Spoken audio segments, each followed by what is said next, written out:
We spent the past few episodes talking about riots. We talked about the riot of Compton's cafeteria, and of course the Stonewall riots and how they started the annual Pride celebrations we see today. But today we're going to shift gears a bit and talk about other forms of resistance that came before Stonewall, specifically the annual reminders. On July 4th, 1965, 39 individuals gathered outside Independence Hall in Philadelphia and various government buildings in Washington, D.C. to picket for the rights of homosexuals. This event was one of the earliest organized homosexual rights demonstrations in the United States and sought to remind the public that basic rights of citizenship were being denied to homosexual individuals. But also, through a strict dress code and code of conduct, they aimed to show the general public that the queer community was just like the straight community, a common theme leading the activism of the homophile movement. Reprised each year through 1969, the year of the Stonewall Uprising, the annual reminders helped define the outward presentation of the homosexual activism going forward. I'm Alexis Arrington, and welcome to Everyone's Gay, a look into queer history.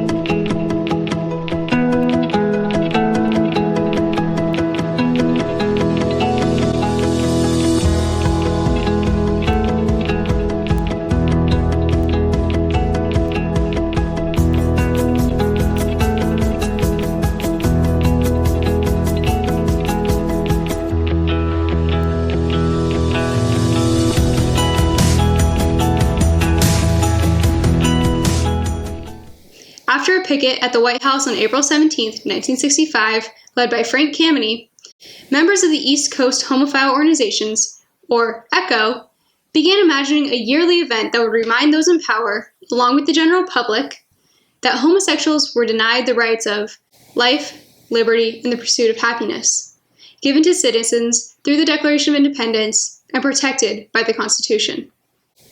Enthused by the idea, presented originally by activist Craig Rodell, the owner of the Oscar Wilde Memorial Bookshop, ECHO put together the first reminder picket. The leader of the Washington demonstration, Frank Kameny, together with Philadelphia activist Barbara Giddings, helped orchestrate the 1965 picket in Philadelphia and D.C. in just 3 months. Frank Kameny was an American gay rights activist who was known as one of the most significant figures in the American gay rights movement. Here to talk a little bit more about Frank Kameny and the annual reminders is Professor Bob Connelly, who teaches at American University, focusing in LGBTQ+ history in the Department of Women's, Gender, and Sexuality Studies. He is also one of the best professors I've ever had the privilege of learning from, and I am so excited to have him here today. Take it away, Professor Connelly. Hi, Professor. So, first, just starting off, how would you describe Frank Kameny? Oh, dogged. Definitely dogged. One of his favorite phrases was that he will battle with people, and the people he battles with had better be prepared for him to win the war, because he is constantly going after what he believes in. That's what he did his whole life. When World War II broke out, he wanted to join the army and wanted to serve his country. And so a few days before his 18th birthday in 1943, he joined the army. He was so intent on doing that, but he was not 18 years old yet, so he had to get permission, like written permission from his parents. So he wanted to serve his country. And in fact, he was in the army for 3 years. Fast forward to the 1950s, he was incredibly intelligent. And he got his master's in astronomy at Harvard University. And then he got his PhD in astronomy at Harvard and graduated in 1956. And that summer, he went out to California, to San Francisco, to participate in like the American Astronomy Association conference. I'm not sure that that's the exact name, but it was a conference for astronomers. He takes a bus from, I guess, Berkeley into San Francisco. He gets off the bus and he stops into a men's room because he has to use the facilities. And the story goes that there was a fellow who made an advance towards him, and Kameny responded to this advance. And at that moment, two plainclothes police officers burst out and arrested the two of them.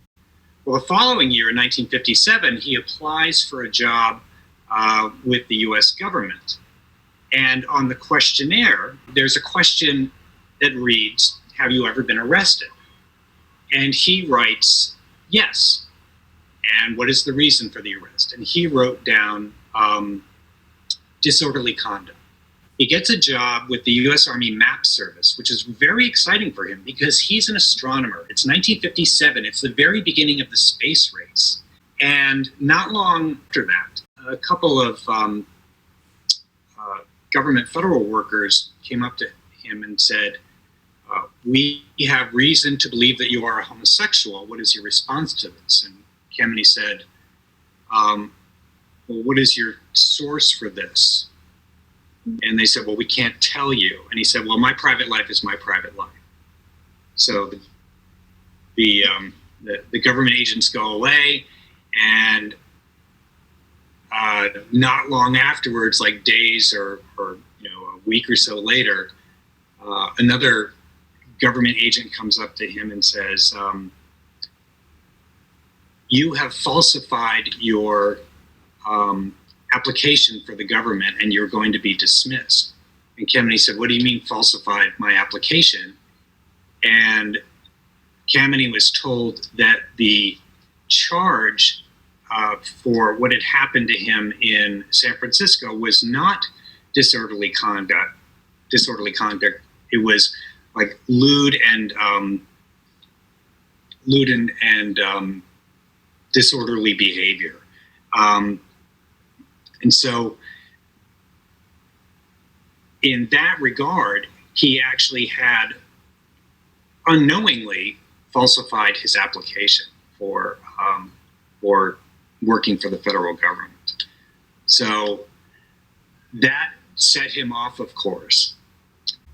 And so in January of 1960, he filed a petition with the Supreme Court to basically plead his case and try to get his job back.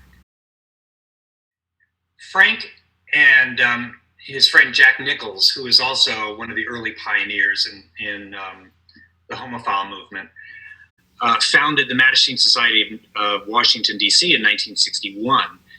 And so by 1965, when the first protests were planned for the White House, the Pentagon, the State Department, and then Independence Hall in Philadelphia, by 1965, you do have a group of individuals who are involved in the Mattachine Society of Washington, D.C. And you also have lesbians in the Mattachine sister organization, the Daughters of Bilitis, in D.C. and Philadelphia.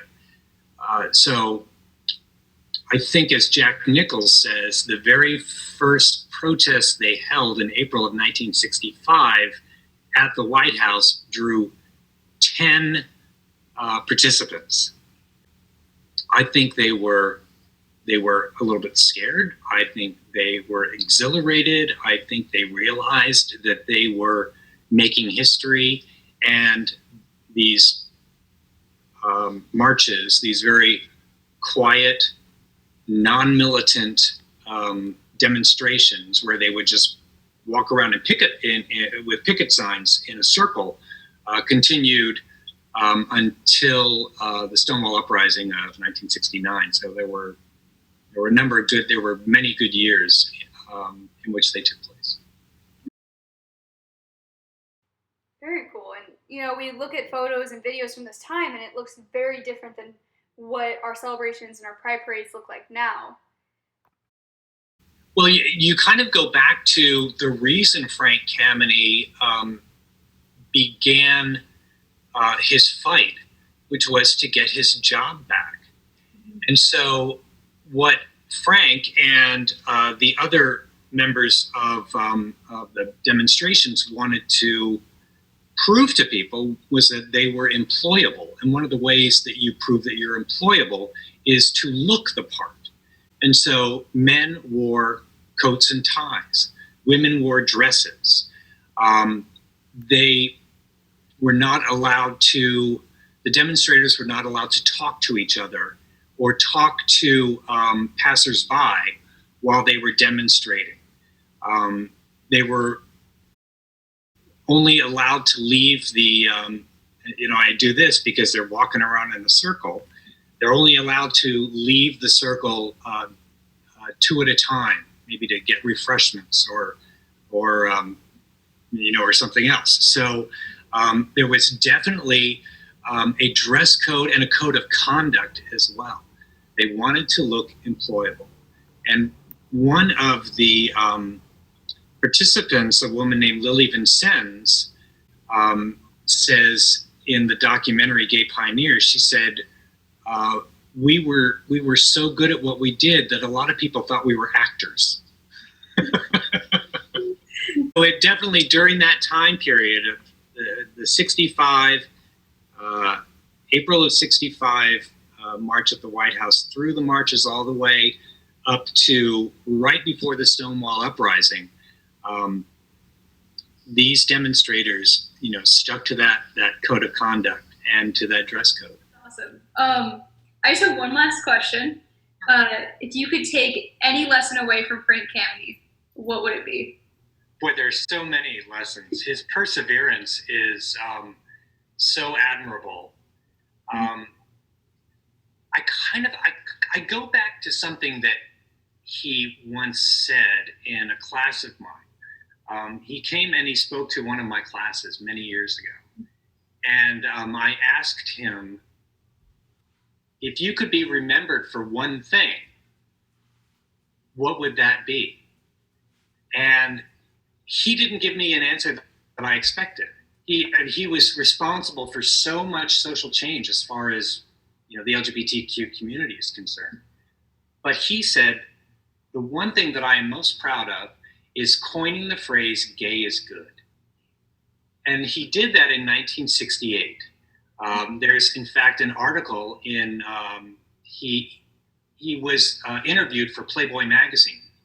And in that article, he talks about his coining the phrase "gay is good." And it was modeled after a popular phrase at the time, "black is beautiful."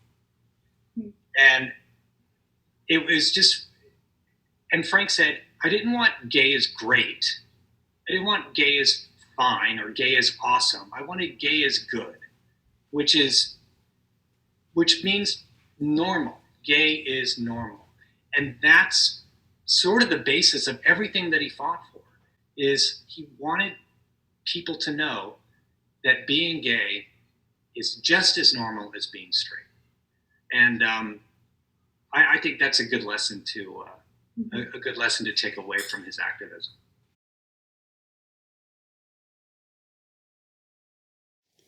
Thank you so much, Professor Connelly. The annual reminders continue through July 4th, 1969, a few days after the Stonewall riots. About 45 people participated in the final reminder, including the deputy mayor of Philadelphia and his wife. The dress code was still in effect during that reminder, but two women from the New York contingent broke from the single-file picket line to hold hands. Frank Kameny tried to break them apart, but he was denounced by Rodell to the onlooking members of the press. Following the 1969 annual reminder, there was a sense among the younger and more radical participants that the time for silent, clean picketing had passed. As Kameny put it himself, picketing as such had become questionable.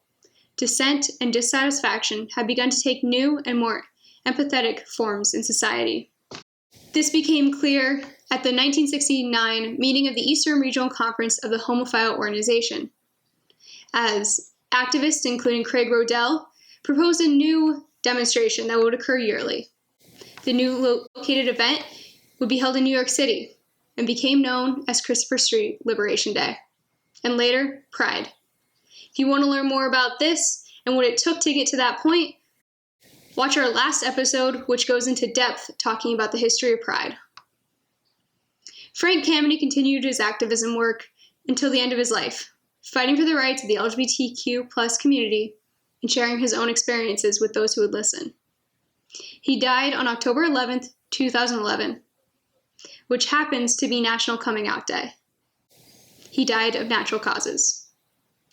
The annual reminders are representations of the homophile movement, as they were a series of silent protests based on the idea of proving that queer people were the same as their straight counterparts.